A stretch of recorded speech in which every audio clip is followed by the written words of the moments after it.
नाथ तुमी परम ब्रह्म जुगे जुगे सत्य सनातन भगत वत्सल तुमे भगवान पुराण प्रसिद्ध सर्वोत्तम तुमे राम तुमे श्याम तुमे नारायण तुमे गीता भागवत तुमे पारायण। नमस्कार, मैं दीपक शर्मा। आज हम रीवा के लक्ष्मण बाग संस्थान पहुंच चुके हैं। यहाँ पुरी की महातीर्थ यात्रा निकाली जाती है जो विगत 180 वर्ष से राजा भाव सिंह के द्वारा यह रथ यात्रा निकाली जाती थी और वेंकटरमन जी इसको बराबर परंपरागत के रूप में चलाए हैं। वहीं पुष्पराज सिंह पूर्व मंत्री राजेंद्र शुक्ल ने भी आकर भगवान जगन्नाथ जी बालभद्र सुभद्रा जी का पूजन अर्चन किया, प्रसाद लिया। वहीं शहर ही नहीं जिले भर के प्रदेश भर से लोग यहाँ दर्शन के लिए प्रसाद के लिए आए और अपना पूजन अर्चन किया। इसी के तहत अभी भी हम यहाँ लक्ष्मण बाग के कई मठ मंदिरों का दर्शन कराया और किए, जहाँ आप भी देखेंगे कि वास्तव में लक्ष्मण बाग एक ऐसा बाग है जहाँ लक्ष्मण बाग तो नाम है लेकिन यहाँ चारों धाम के देवता स्थापित किए गए हैं। और यह रथ यात्रा विगत 2 वर्ष से कोरोना के चलते पूरे शहर में भ्रमण नहीं कर पा रही है। विगत कई वर्षों से यह ऐसा रथ यहाँ से निकाला जाता है जिसको देखने के लिए यहाँ भीड़ उमड़ती थी, लेकिन सभी लोग दर्शन के लिए यहाँ अपनी अपनी इच्छा लेकर आते हैं और वो मनोकामना पूरी करके जाते हैं।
बोलो जगन्नाथ भगवान की सहस्रशीर्षा पुरुषा सहस्राक्षः सहस्रपादो स्वभूमिभं सर्वतस्वातस्थितदशाङ्गुलं मा पुरुषये वेदकुं सर्वं यदूतं यज्जभाभ्यां मा उदामृतत्वशेषानो जगन्नेनातिरो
जो पूरे भारत में जगन्नाथ जी की रथ यात्रा निकलती है, उसी तर्ज में लक्ष्मण बाग में भी पुरातन से यह यात्रा निकाली जाती है।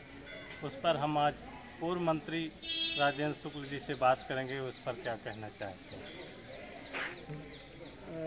लक्ष्मण बाग जो हमारा स्थान है रीवा में, ये चारों धाम के भगवान यहाँ पर हैं। यहाँ पर जगन्नाथ स्वामी भी हैं, द्वारकाधीश भी हैं और बद्रीनाथ भगवान भी यहाँ पर हैं और रामेश्वरम भी हैं, शंकर जी महाराज। तो ये एक ऐसा स्थान है कि जब रीवा इलाके के लोग चारों धाम करके आते हैं तो जब तक यहाँ दर्शन नहीं कर लेते तो मान्यता ये है कि उनकी वो चारों धाम की यात्रा पूरी नहीं मानी जाती। तो इसलिए इस स्थान पर आज जगन्नाथ यात्रा, जैसा कि परंपरा रही है कि यहाँ से भगवान जगन्नाथ जी को रथ में लेके पूरे शहर में भ्रमण कराया जाता था, लोग दर्शन लाभ प्राप्त करते थे और उससे जो सुख शांति समृद्धि समाज में फैले उनके आशीर्वाद से, उसी अनुरूप में आज यहाँ कार्यक्रम तो हुआ है। लेकिन कोरोना के प्रोटोकॉल को देखते हुए, क्योंकि बहुत बड़ी भीड़ उमड़ती है शहर में जब भगवान जगन्नाथ की यात्रा निकलती थी, तो इसलिए प्रशासन ने कोरोना की महामारी और प्रोटोकॉल के ध्यान में रखते हुए यहाँ पर जो आवश्यक पूजा अर्चना और कार्यक्रम है वो यहाँ पे आयोजित किया है। वृक्ष भी लगाया गया है लक्ष्मण बाग में। हाँ, वृक्षारोपण 101 आम के 111 आम के वृक्ष यहाँ पर लगाए गए हैं, जो गौशाला लक्ष्मण बाग मंदिर के आसपास। और लक्ष्य ये है कि 1000 की संख्या में यहाँ पर इस प्रकार के फलदार पेड़ लगाए जाएंगे।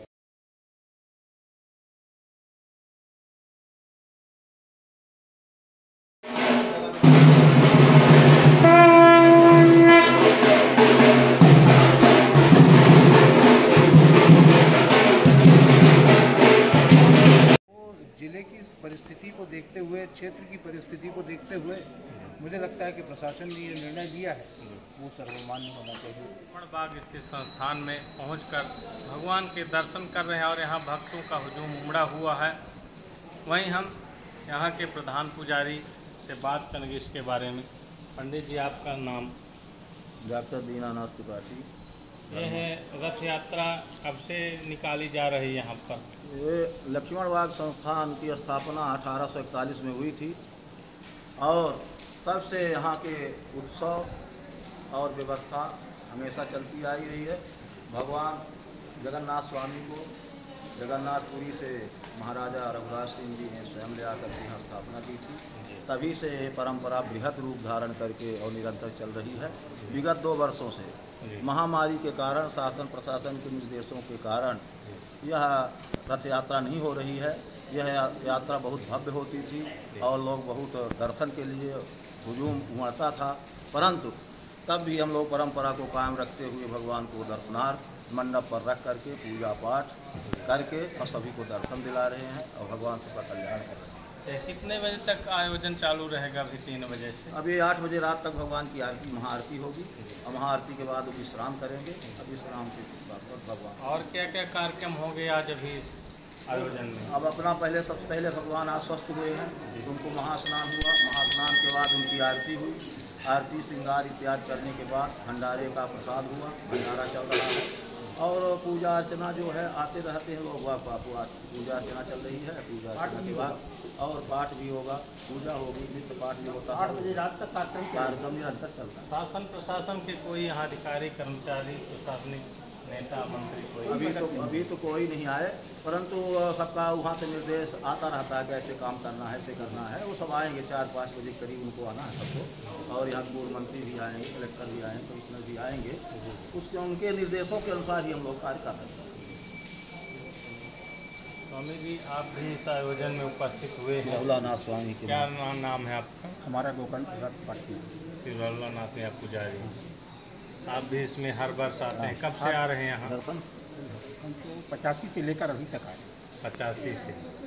तो इस वर्ष ये कोरोना के चलते बस 2 वर्ष से धीमा आयोजन हो रहा, तो उस पर क्या लगता है आपको कि यह आयोजन उतना उत्साहपूर्वक नहीं मनाया जा रहा?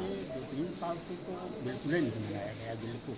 अब प्रशासन के तो हर जगह तो जैसे अन्य प्रांतों में कहीं यात्रा निकलती भी है जी। अभी बीमारी के कारण अगर कहा जाए तो बीमारी तो है ही है। अब बीमारी है, पर बीमारी सबसे बड़ा प्रशासन है। प्रशासन जहाँ सहयोग कर रहा है वहाँ तो बीमारी क्या नहीं है। जी जी। फिर हम बीमारी मान करके अपनी आत्मा को नहीं देख रहे हैं, इसलिए प्रशासन नकारात्मक है। तो प्रशासन को आगे आना चाहिए, तब हम मदद करें, भगवान को निकालें। जी जी। प्रशासन आता ही नहीं। लोगों की आस्था है, लोगों की श्रद्धा है कि रथ यात्रा निकले शहर में, बिल्कुल लोग हमारी दर्शन करना हमारा चाहते हैं। उपाय है, हमारी आत्मा कह रही है कि भगवान को निकालना चाहिए। और या आप जब पुरानी आस्था को लेकर हम चलते हैं तो यही बताएं कि निकालना चाहिए। प्रशासन हमारी व्यवस्था नहीं कर रहा तो हम अब मजबूर हैं। चलिए देखिए अब आगे क्या होता है, अब हम औरों से बात करते हैं। आपका क्या नाम है? ब्रजेश कुमार शास्त्री, कहाँ से हैं आप? रीवा से। रीवा से। ये जगन्नाथ जी की रथ यात्रा में आज शामिल हुए आप लक्ष्मण बाग संस्थान में। विगत वर्ष तो बहुत भीड़ रहती थी यहाँ, अब बहुत सूझ में कोरोना के चलते, तो क्या लगता है आपको क्या होना चाहिए? नहीं, मैं कई वर्षों से लगातार आ रहा हूँ। जी काफ़ी भीड़ होती थी यहाँ, जी काफ़ी लोग उत्साह के साथ झांकियों के साथ निकाली जाती थी जगन्नाथ जी की रथ यात्रा। काफ़ी लोग पूजन पाठ अपने घरों से निकल करके बाहर किया करते थे। और ये विगत 2 वर्षों से कोरोना काल के चलते ये व्यवस्था नहीं हो पा रही। थोड़ा सा अधूरापन है, इसमें लगता है कि जो भीड़ उमड़ती थी वह नहीं उमड़ पा रही। उस तरह की भीड़ तो नहीं हो पा रही है। जी। और लोगों का उल्लास है, लक्ष्मण बाग संस्थान में आकर के लोग पूजन पाठ इत्यादि कर रहे हैं, भगवान के दर्शन कर रहे हैं। देखिए यह जो आयोजन आज लक्ष्मण बाग संस्थान में किया जा रहा है, लोगों की आस्था है, लोगों की श्रद्धा है कि यह रथ यात्रा शहर में निकले विगत वर्षों की बात, लेकिन कोरोना काल के चलते यह यात्रा नहीं निकल पा रही है। तब भी लोग दर्शन के लिए यहाँ पहुँच रहे हैं, भोग प्रसाद ले रहे हैं, और भी अभी श्रद्धालु यहाँ आने की उम्मीद है। इस रथ यात्रा जगन्नाथ जी के दर्शन के लिए हमारे यह लक्ष्मण बाग संस्थान में महिला व पुरुष की बराबर भागीदारी रहती है। महिलाएं दर्शन के लिए यहाँ आती हैं, भगवान का दर्शन करती हैं, भोग प्रसाद ग्रहण करती हैं। ऐसे में हमारी कुछ महिलाएं बहनें यहाँ आई हुई हैं, हम उनसे भी बात करेंगे। क्या नाम है आपका? मेरा नाम शोभा अग्रवाल है जी। कहाँ से आई हैं? मैं यही रीवा से हूँ। किस मोहल्ले से हैं आप? भोगर से हूँ, जहाँ हमारे यहाँ के पंडित जी हैं। प्रतिवर्ष आती हैं यहाँ दर्शन के लिए? प्रतिवर्ष अभी 2 वर्ष से आ रहे हैं, चूँकि रथ यात्रा नहीं निकल रही है। जी जी। तो भगवान स्वयं सबको बुला रहे हैं कि आप नहीं, मैं नहीं पहुँच रहा हूँ तो आप लोग पहुँचिए मेरी तरफ। नहीं नहीं, बिल्कुल ठीक है। तो हम लोग 2 साल से आ रहे हैं। विगत वर्ष पहले कोरोना के पहले रथ यात्रा शहर में निकलती थी, हाँ, तो बराबर दर्शन शामिल होते थे वहाँ, बिल्कुल बिल्कुल दर्शन परिवार होते के थे, सहित। परिवार के साथ भी होते थे। पहले दिन भी करते थे और दूसरे दिन मानस भवन भी जाके करते थे। जी। तो इस बार स्वयं आई हैं दर्शन के लिए? पिछले वर्ष भी आए थे, क्योंकि पिछले वर्ष भी रथ यात्रा नहीं निकली थी। जी। इस वर्ष भी नहीं निकल रही है, तो हम लोग इस वर्ष यहाँ आने से आपको मन में शांति महसूस होती है? क्या लगता है? बहुत ज़्यादा शांति है यहाँ पर? बहुत ज़्यादा। भगवान खुद ही बुलाते हैं, हम लोग अपने से नहीं आते हैं। जिसको दर्शन देना होता है भगवान खुद हमको आते हैं। चलिए।